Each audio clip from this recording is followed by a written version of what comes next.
Ladies and gentlemen, welcome to International Affairs, 1st of January 2026, broadcasting live from Dhaka's Gulshan studio. And of course, I am proud to be hosting the very first show of this year on International Affairs. Before I begin the important updates from around the globe and of course in our country, I want to introduce my panelists here today. In the studio, we have Advocate Mohsen Rashid, who is a senior advocate and jurist for the country and of course President of the Bangladesh Muslim League. Of course, I welcome him on this program. Thank and you. It is a pleasure to see you on the very first day.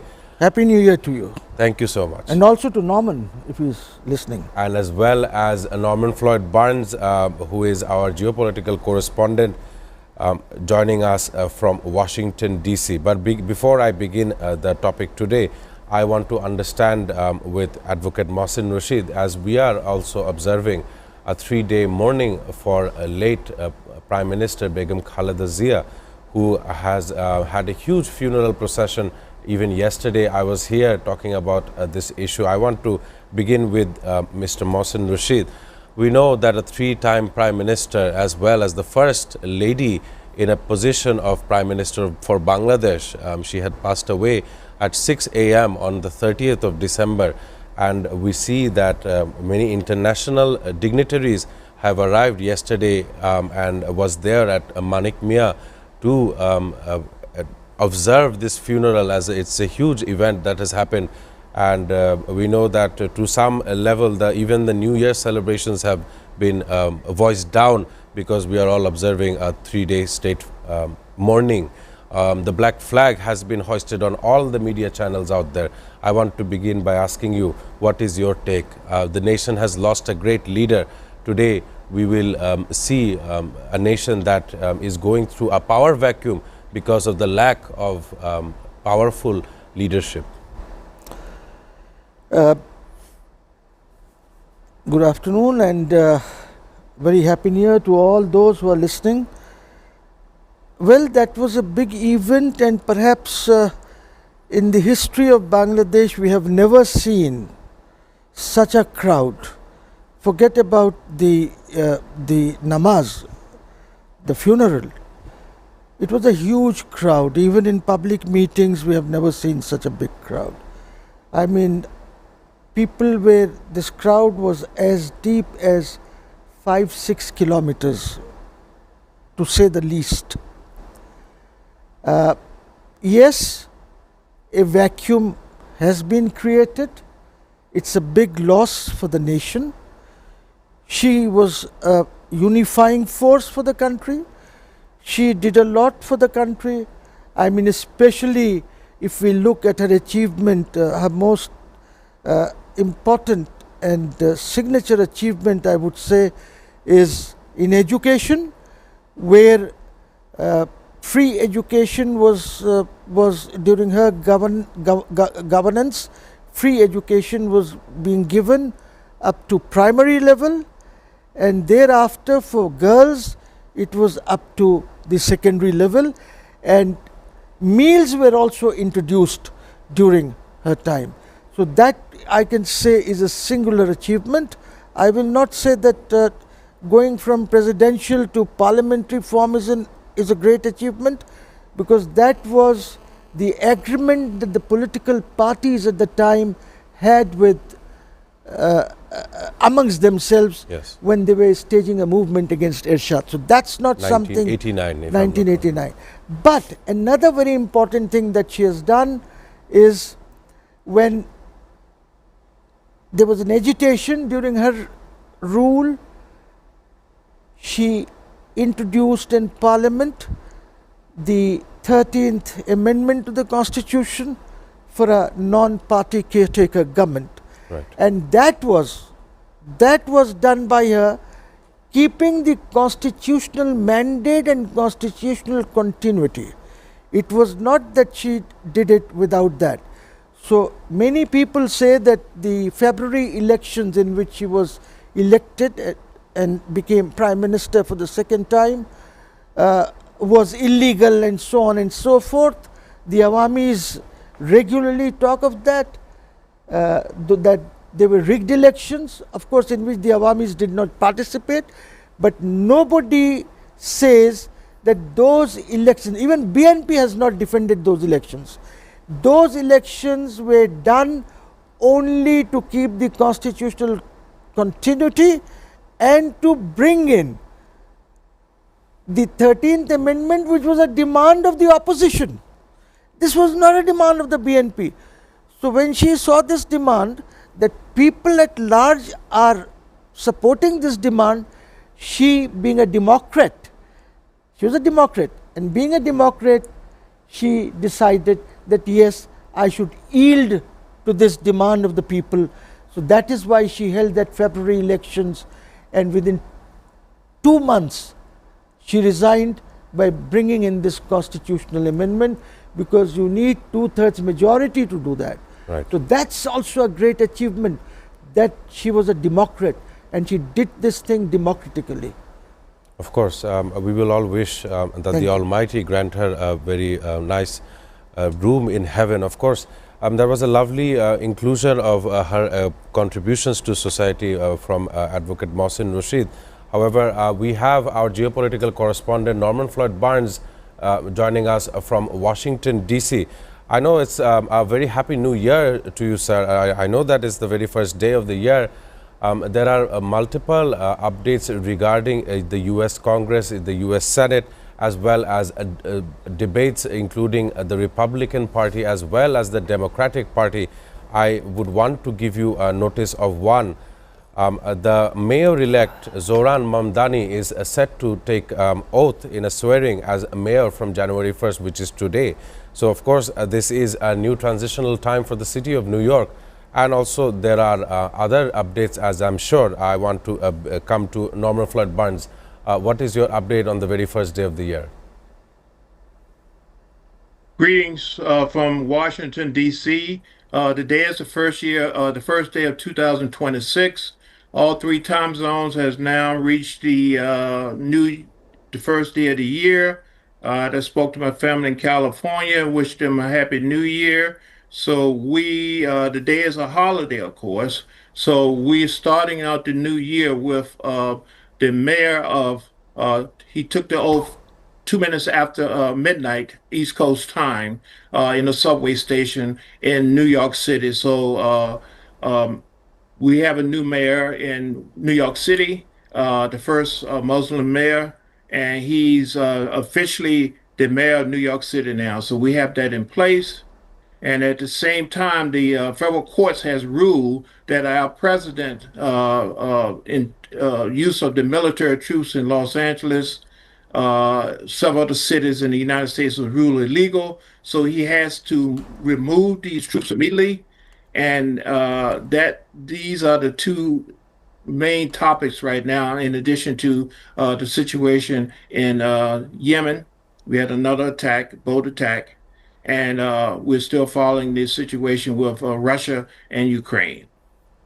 An amazing introduction to your segment regarding the world updates. I want to have another question towards you. I know that the U.S. President Donald Trump announced that the National Guard will be removed from Chicago, Los Angeles, and Portland. What he cites described as significant crime reduction in those cities due to its presence. But previously we have seen a huge number of immigrant population being deported. A massive deportation program had been held in the last 12 months of his presidency in his second term. My question towards this, we know that people of Portland was coming out at night in breaking of these rules in front of the National Guard. There was some social media interference regarding this. I just want to understand how you felt about Donald Trump's latest decision on January 1st, 2026 on removing of the National Guards. Actually, the decision wasn't his. It was ordered by the courts. The courts ruled that his action was illegal, and they had to stop immediately. So his option is to bow out gracefully, stating that we will agree and adhere to the law, and we will remove the troops from these areas, and we will circle back and come back with a better plan next time. That was a lovely discussion regarding Donald Trump, and of course the courts who have ordered for the removal of the National Guard troops. Just a couple of days ago, we've seen a shooting incident of one of these National Guards in America, in Washington, D.C. itself. And of course, ever since then, the motive, the morale between these National Guards have been at an all-time low. I want to come back to the studio with Advocate Mohsen Rashid. You see, when we talk about international issues or any kind of international issue, there is one common character or one common administration that keeps on reappearing. That, of course, is none other than the US administration, which is currently led by Donald J. Trump. My question would be regarding Venezuela. We've seen how the US and Venezuela have shared hostilities. They have eradicated some of these narco-trafficking boats from international waters. Some skeptics are saying that this is a flagrant violation of international law. On the other hand, the US administration is seen complicit in helping Israel in its genocide towards Gaza. So once again, this rhetoric of how the US administration finds itself almost in all kinds of confrontations across the globe. But my question towards you would be regarding Venezuela. We know Nicolas Maduro has signaled that he would step down in 18 months. That was after receiving lots of pressure from the United States government. And we've known that every now and then we're hearing about oil tankers being seized in the Caribbean Ocean. What is your analysis regarding this, given that we begin a new year? Do you think that there will be heightened military tensions in that region? Well, if you seek my opinion, I would say that Russia and China have an involvement in Venezuela. So, seizing of tankers so far has been much easier, but if he would continue with this, I think he has by now seized about 3 tankers. Yes. So, there is a likelihood that there could be some intervention from Russia and China, because if they are buying oil, like China, if it's buying oil from Venezuela, it might escort those tankers which move towards China. And I don't know if Maduro has requested Russia or not, but oil exports may halt for the time being. However, having said this, we don't get to hear much about Venezuela and other countries in the South Hemisphere, but nonetheless, I know this much, that Maduro government is not simply relying on export of oil. They have diversified their exports also. So that way it would not affect the economy too much if Trump continues with his activities. He wants Maduro to go, and that is one of the reasons why they have hoisted a lady and got her the Nobel Peace Prize. Accurate. See, it's all political, because they want to show her as the figure in opposition. Because right now in Venezuela, there is no opposition leader which can unify the country. So this lady has been given this Peace Prize to hoist her as a presidential candidate who can replace Maduro. That's the whole game plan of Trump. I don't know how far he will be successful, because if he sends boots on the ground, then I think he will be trapped. So no boots on the ground, and I don't think if he's going to do that. Problem is that the Secretary of State is not a good diplomat, and he is creating most of the problems in the State Department. So Rubio, I think, may have a short life, maybe another year or so, and he too might be replaced, as Trump had to replace his Secretary of State in the first term also. So let's see how far they go. Things are not good, neither on the Southern Hemisphere nor in Europe. Yes. All the Europeans today are more or less signing on to anti-Trump document. Because they understand Donald Trump's position regarding Ukraine. and Russia. Ladies and gentlemen, we know Advocate Mohsen Rashid was, of course, talking about the lady Maria Corina Machado, who actually was awarded the 2025 Nobel Peace Prize for authoritarian for the democracy against the authoritarian government of Nicolas Maduro. My question will now come to Norman Floyd Barnes. There is an update which I want to share before I ask my question. The U.S. conducted kinetic strikes against 3 alleged narco-trafficking vessels in international waters, according to the U.S. Southern Command, Southcom. And of course, the Southcom said the Joint Task Force Southern Spear carried out lethal kinetic strikes on Wednesday on 2 other vehicles allegedly operated by designated terrorist organizations. I want to ask this question to Norman Floyd Barnes. What are the criteria of calling someone or labeling someone a terrorist organization? You know, if you look at the past, there was weapons of mass destruction in Iraq and Iran, and that was not proven, and those countries were in some kind of military confrontation with the United States of America. Today, we are seeing eradication of these so-called alleged narco-trafficking boats, and without any kind of due process, they are being wiped out from the face of the earth. So I want to come back to you, Norman Floyd Barnes. How are you assessing the situation on the first day of the year? Well, again, today my assessment is just like the last day of the year was is arbitrary. Is a decision by the Trump administration to designate a problem, create a problem. You have a solution, create a problem for the solution. So what they're doing is basically they have designated this is a problem, so we create a problem around it so we can provide the solution. And the solution is basically to eliminate, create an environment where this is called a threat to the national security of the United States, call it crime, terrorism, anything you may.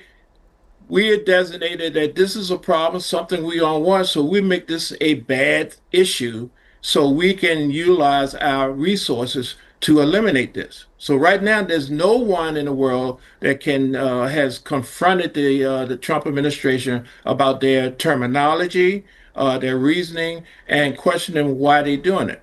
So right now, you're seeing a lot of situation. We all know the situation is that Venezuela, Nigeria, they're all rich countries. So basically, we have decided the United States to inflict our interest in that. And we're using the military as a vehicle to penetrate these areas so we can have some type of impact. And more importantly, we need to have a presence in this area because we feel the United States that this is to our best interest to look at the resources that we can gain and control and manage from these areas to enrich the America First theme.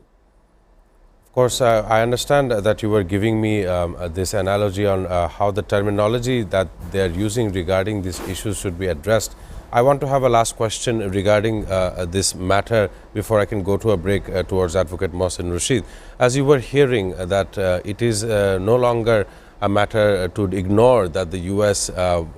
Administration has some kind of exploitation materialism going on in their decision making. Do you think that the people of America will live a better life or make America great again by denouncing the rest of the world? That's the process I think about it. Do you think that that would suffice in the long run? No, not at all. It cannot. It cannot because American industrial output is not anywhere near what China has.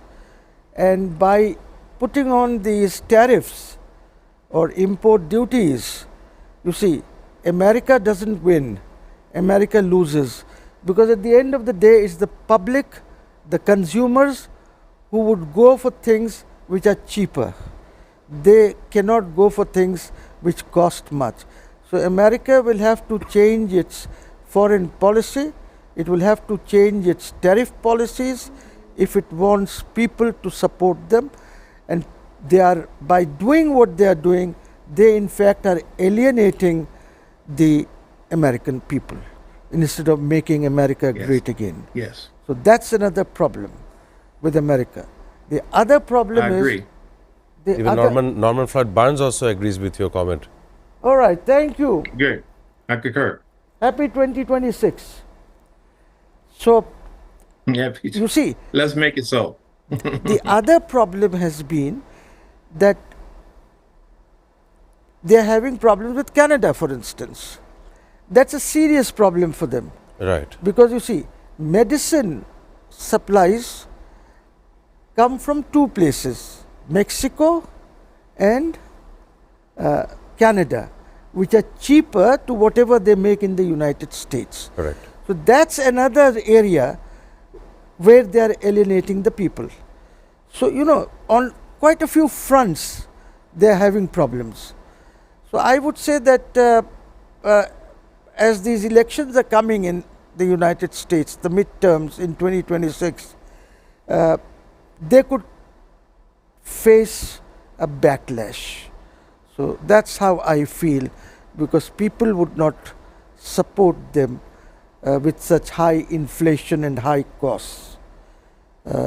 And with the new mayor, let me also take this opportunity Please. of congratulating the new mayor from your studios and wish him all the best in his tenure. Thank you so much for your wish regarding Zoran Mamdani in swearing in as mayor of the United States, the city New York. Of course, we have to go for a short commercial break. However, after the break, we shall discuss more updates regarding the multiple war fronts that we have to deal with almost on a daily basis.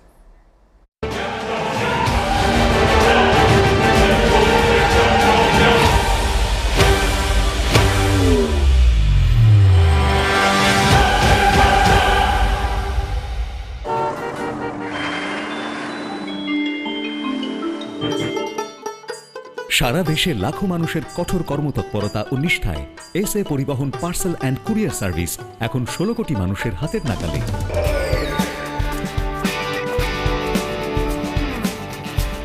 দীর্ঘ 30 বছর ধরে বিশ্বস্ততা ও দ্রুততার সাথে সেবা দেওয়ায় গ্রাহক সেবায় এখন শীর্ষে। বাংলাদেশে গ্রাহক সেবার সাফল্যের পর এসএ পরিবহন পার্সেল অ্যান্ড কুরিয়ার সার্ভিস এখন বিশ্ব বাণিজ্য কেন্দ্র সিঙ্গাপুরে। আপনার যে কোনো পণ্য সিঙ্গাপুর থেকে বাংলাদেশে বুকিং এর জন্য যোগাযোগ করুন। এসএ পরিবহন private limited, logistics parcel and courier service, 22 Roberts lane, Singapore 218302। Phone 0065 629 24900।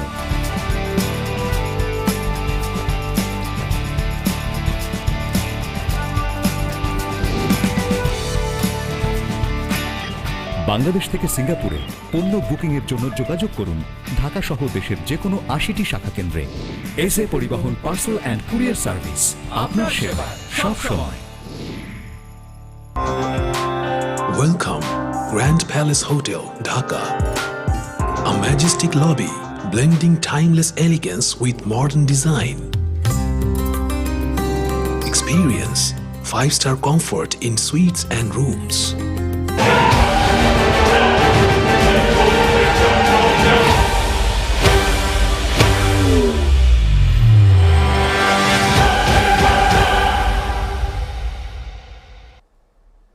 Ladies and gentlemen, welcome back to International Affairs Broadcasting from Dhaka's Gulshan studio.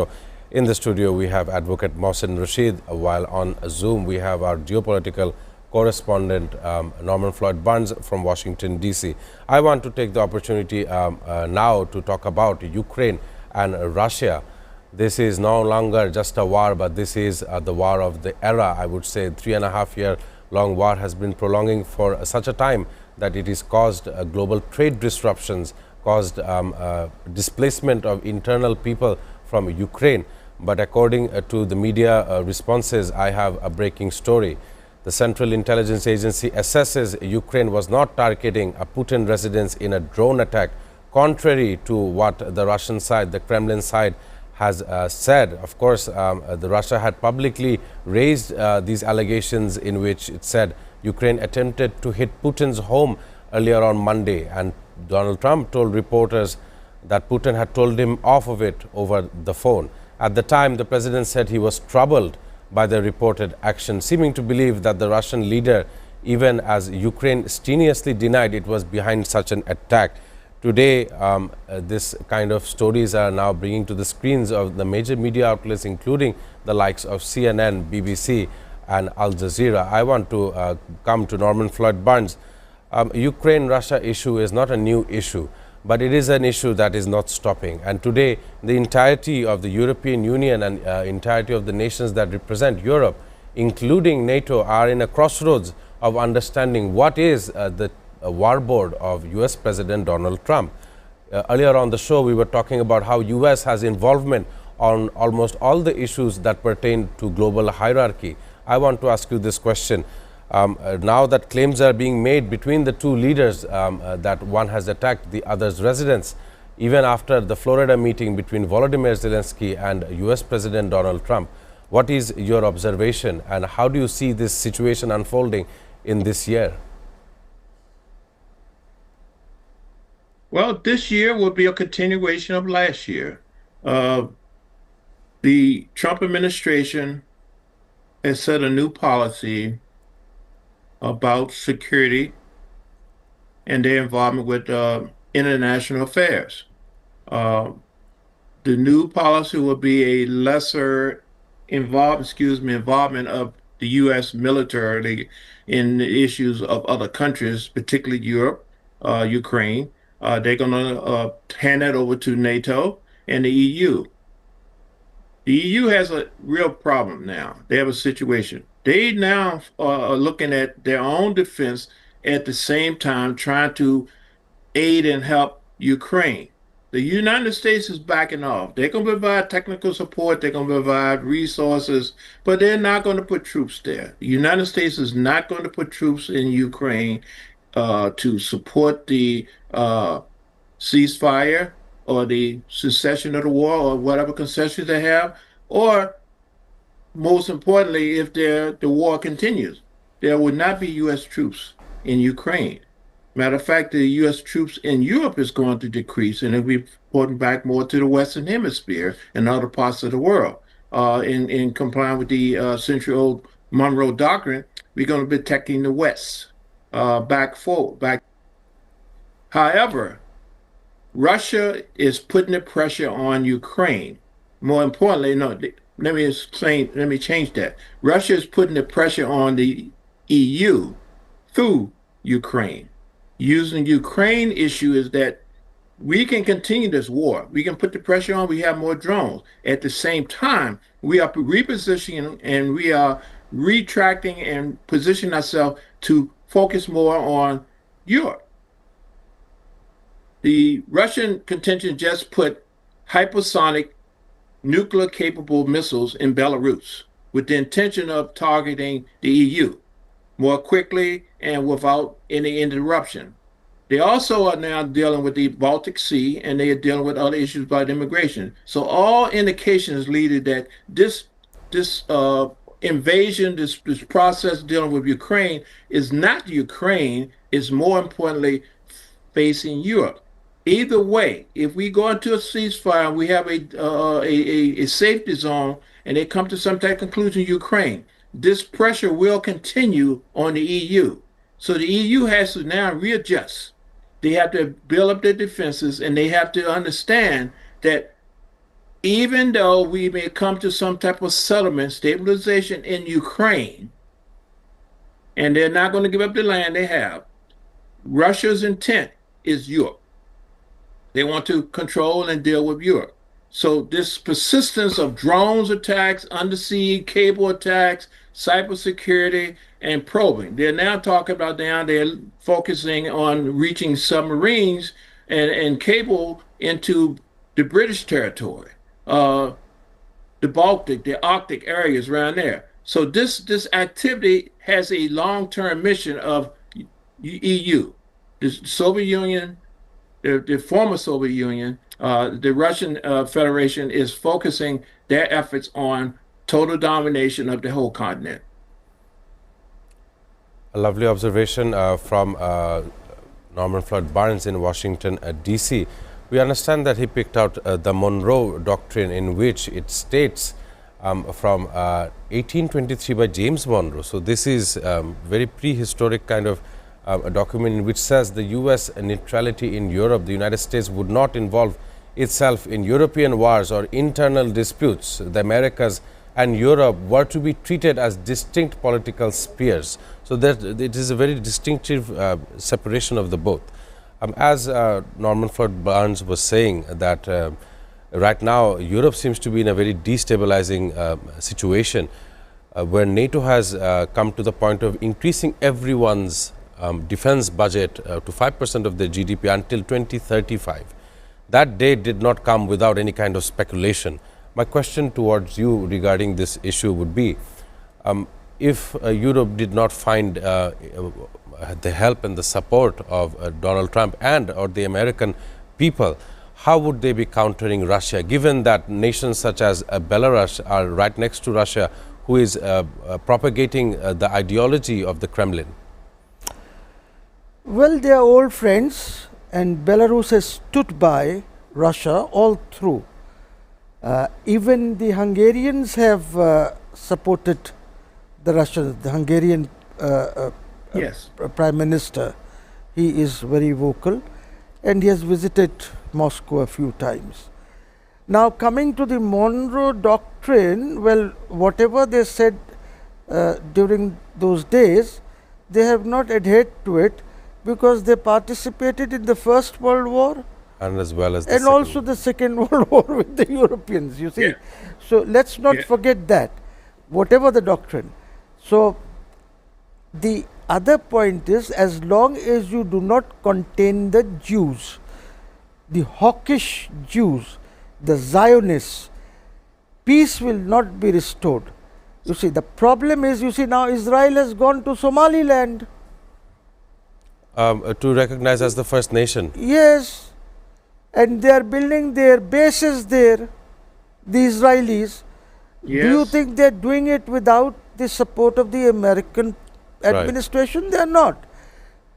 Gaza, did they do it without the support of the American administration? No, because the Zionists support these politicians in the Congress and in the presidency with their wealth. So they fund them. Now, as long as the United States of America does not have an independent foreign policy, you will not have peace in this world. You see, because they are the problems, the Zionists. Zionists want to conquer right up to Saudi Arabia and other places. They have got this scheme that they will take over this land. And they are also thinking, you see, it's the history says that whenever these Jews in the Palestinian lands have taken control and have misbehaved with the population, they have been thrown out. They are thrown out by the Christians, they are thrown out by the Romans. You trace their history. So now also they will not succeed eventually. So problem is, the Russians are a big power, military power. And you must have seen that in Europe, they were testing their armaments. Americans tested their Abraham tanks or whatever they have. Then they tested their domes. Everything failed and it crumbled in front of the Russian armament. So without the American support, the Europeans are unable to help Ukraine. By no means they can help, neither financially nor with armaments. It's just not possible for them. So that is why Trump has said during his previous administration, Right. he was telling them to raise it to the 2 or 2.5% that was agreed upon. Now, which has Now gone he up to has 5. increased it to 5%. Trump wants them now to fund 5% of the GDP, individual GDP, into NATO. And a nation like Spain has said, sorry, we cannot do so. They have Most of stuck them to- cannot. Maybe Germany and France might be able to do it, not 5%, but Right. maybe they can go up to 4%. And what do you do with Greece and Spain and Italy and other countries, you know, they will not be able to do it. 5% of the GDP is quite a lot for them, because it's not that Italy being the third biggest economy in Europe, Right. it's not that they are doing too well. None of the economies are doing too well. So I would say that Ukrainians and Zelensky should go for peace, so that their people can live peacefully and in harmony. Otherwise, things are looking very bad for Ukraine without American support, and I do not think that this administration is going to support the Ukraine war as Biden did. Right. They will not do this. So So that's my a- take on this. That was a lovely take regarding this issue. However, Joe Biden, during his tenure before Donald Trump, he was very critical of the Nord Stream pipeline. I believe that politics and policy got in interference of this pipeline that would connect the two Canada. territories together of exports of the Russian oil mechanisms. I want to have another question toward Norman Floyd Barnes. You were telling us that Russia has publicly showcased deployment of its Oreshnik nuclear capable missiles in Belarus. This is a move which everyone sees as a strategic military posturing, raising alarm across Europe and about long-range strike potential. Given the first day of the year, I want to ask you, the Italian PM Giorgia Meloni also says that 2026 shall be met with a lot of war and a lot of destruction on both of these sides. And given that the fact that the World War II, the stage of World War II was set from Europe, and ever since then, today, nations such as China are celebrating the 80 years of its military advantage on a military parade that we've seen even last year. So I want to ask you, where do you think the world is going, and how do you think this one issue, Ukraine and Russia, is going to dictate the future days diplomacy and dialogue between these nations? Thank you for that question. It requires a bit of forecasting, but based on previous activities and trends, it appears that we are about to do a repeat of 2025 with more intense skirmishes, conflicts, and issues. The only problem with that, with these conflicts and issues, the likelihood of a major global response, military response, has increased, meaning a black swan. I use the concept of black swan.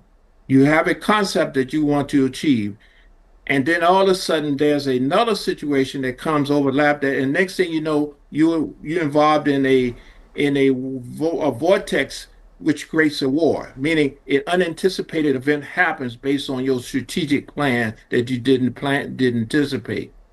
So while we playing these games between the nations, positioning, putting weapons, there's a likelihood of there may be a mistake. And once the button is pushed, you can't pull it back. We're now using hypersonic missiles that can hit anywhere in the world. If we send one of them things off and it goes off, it's going to go. Nothing is going to stop it until it hits its target. And then the next thing you know, what is the response? Do you have to do a retaliatory response, or do you have to do your own response? And next thing you know, we got these buttons being pushed, missiles being shot, and we in a different type of war.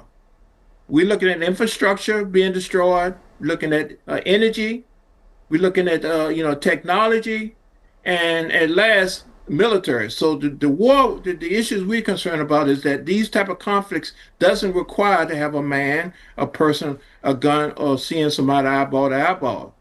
We are now dealing with artificial intelligence. One wrong calculation, one wrong move, we've been very lucky so far, will cause a catastrophic event globally. And then next thing you know, one person respond, another country respond because the other one did something. And to avoid them being, everybody's looking at the first attack. All right. The first hit. Let's get the first strike off because we don't know. We'll get the second one off. So we have to really look at that and be very careful. And we have to learn the art of communication, talking. Right. Things will happen, but we have to communicate. Right. I must thank Norman Floyd Barnes for his take on all of these issues and for joining us on the program today on the very first day of the year. Ladies and gentlemen, we were discussing so many narratives that are readily available across the planet as well as here at home. Do stay with me for a short commercial break.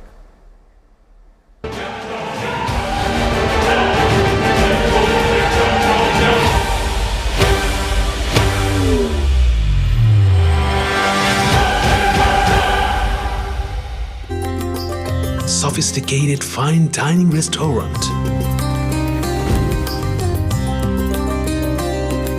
crystal clear swimming pool for ultimate relaxation, modern gym and serene spa for well-being,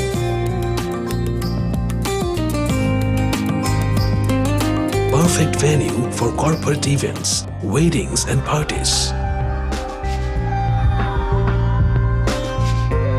Seamless and secured, elegant and eye-catching design. Indulge, relax, discover the first 5-star chain hotels in Bangladesh. Grand Palace Hotel Dhaka, 22 Kakrail, Dhaka, Bangladesh. Welcome to Grand Club at Mirpur 10 Dhaka.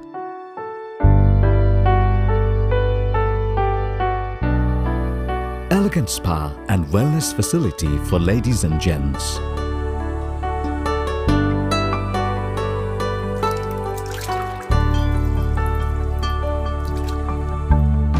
Play pool and snooker in international standard billiard zone.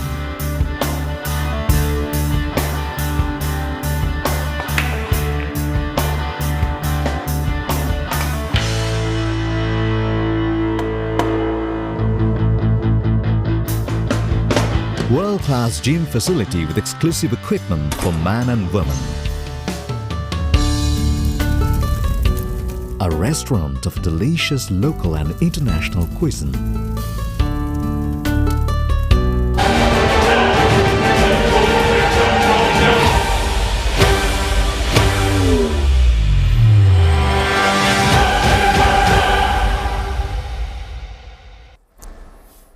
Ladies and gentlemen, welcome back to International Affairs. I believe this is the last segment before we can end the program for today.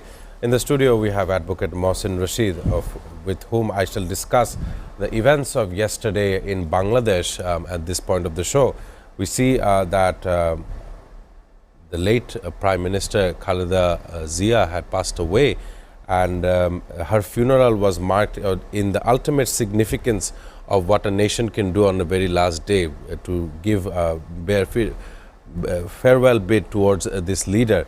But one of the things that I come to notice regarding this, regarding the funeral, when the notice was out that she had passed, the entire nation had gone into a mourning, and regional leaders had offered their condolences, some even appearing in Bangladesh. So I want to bring out those that have appeared, which include people, dignitaries coming in from other nations. It includes Nepal's Foreign Minister Balananda Sharma, Bhutan's Foreign Minister D.N. Dhungel, and at the Jatiyo Sanshad Bhavan yesterday.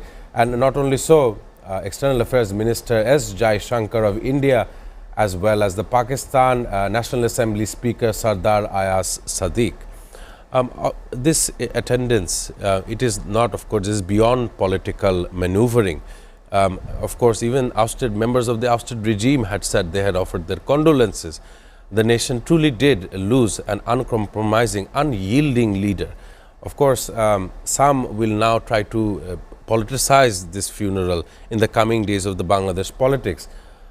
In the last, or ever since August 5th, 2024, we have seen the stance of India's media regarding Bangladesh. And ever since this funeral, if you would call it, or ever since the last month, we do understand the voice of that nation changing, especially because S. Jaishankar had come yesterday to attend the funeral, and he had not come alone. He had come with the letter of Narendra Modi towards Mr. Tariq Rahman, who is now the leader of Bangladesh Nationalist Party. My question towards you would be, we know that Bangladeshi people have faced the regime for almost 15 to 16 years, the ousted regime, and people had the numerous belief that they were being controlled, if not they were being guided or misguided by the leadership in India. And that very leadership is today sending a letter towards Mr. Tariq Rahman using his External Affairs Minister S. Jaishankar. How do you think, what is going to be the political narrative here? How do you think the coming days are going to be regarding the relationship of India and Bangladesh? Well, you see, after Khaleda Zia passed away, Pakistan announced that their deputy foreign minister and deputy prime minister and foreign minister Ishaq Dar would come to attend the funeral. That was the announcement that was made. As soon as that was done, then India also said that they would be sending their external affairs minister. Now, you'll notice something. The names that you mentioned, they are all South Asian dignitaries or leaders, and they are all part of SAARC. All part of SAARC. Now, certain good things have happened. That at least the Pakistani speaker and the Indian External Affairs Minister, they shook hands, they spoke to each other. I don't know what they spoke, what was the conversation, but nonetheless, in diplomatic relations, even a handshake is very important. Important, yes. Very important. Of course. So that happened yesterday. Question is, a letter was delivered both by the Pakistani speaker and the Indian External Affairs Minister. Of course, the letter of the of Modi, which was delivered, is pretty long.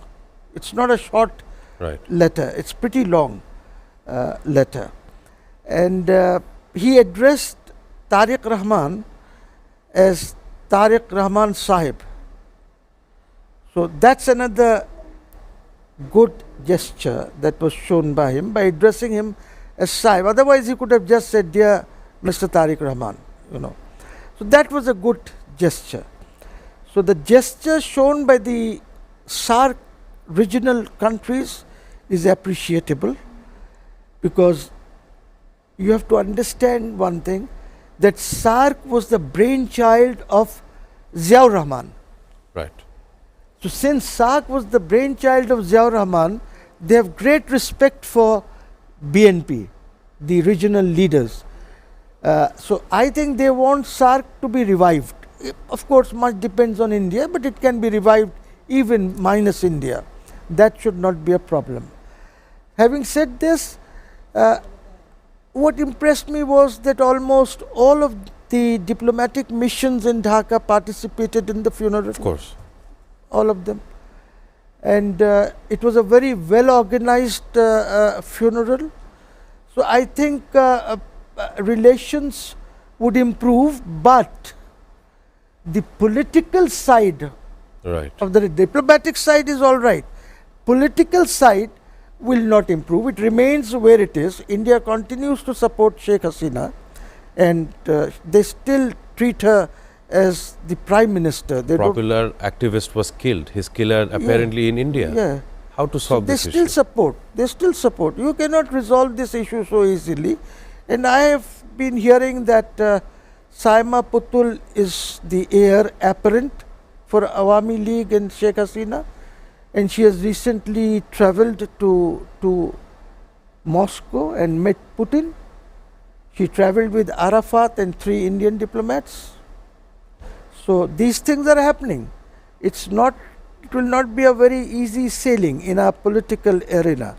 Then you have seen recently the Jamaat chief going into a coalition with National Citizen not the Party. coalition, going to London for a day to meet somebody from their intelligence agency, Right. who is working on contract. I don't want to name that gentleman. I have named him quite a lot of times, so I refrain from doing that. But that is, he went to meet for a day. There was no necessity. I mean, they should have contacted him here. The High Commission could have done that. Right. But they did not do it because the station chief of RAW is operating not from Dhaka. Agnotri has left Dhaka. He's still in charge as the station head, but he's operating from Delhi. So, if he was here, maybe they could have conversed, they could have spoken. No. So, there are a lot of things which are going on, and we have to take notice of that. You must understand that Awami League or Sheikh Hasina is not out of the game. Right. And She's I believe very much in. She's very much in, and she's a very important player. Of course, I believe that time being the constant in this argument, we still do not know what in the next 43 days we shall see, because of course after the 43 days we will see the election coming up, as well as the popular referendum that they have held. And of course these narratives and counter narratives should be analyzed properly. Ladies and gentlemen, as I draw closer, today is January the 1st, 2026. It is of course the first day of the year in which families around the globe are celebrating a oneness with one another, the closeness of family bonding, the understanding of family unity